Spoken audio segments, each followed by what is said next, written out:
C. Joseph Vijay எனும் நான்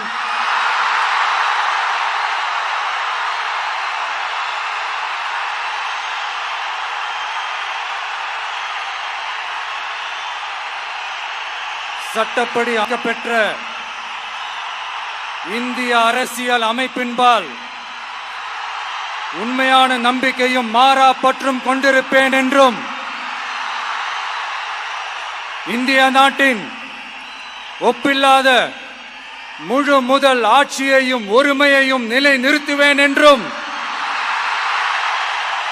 தமிழ்நாட்டு அரசின் முதலமைச்சராக உண்மையாகவும் உளச்சான்றின்படியும் என் கடமைகளை நிறைவேற்றுவேன் என்றும்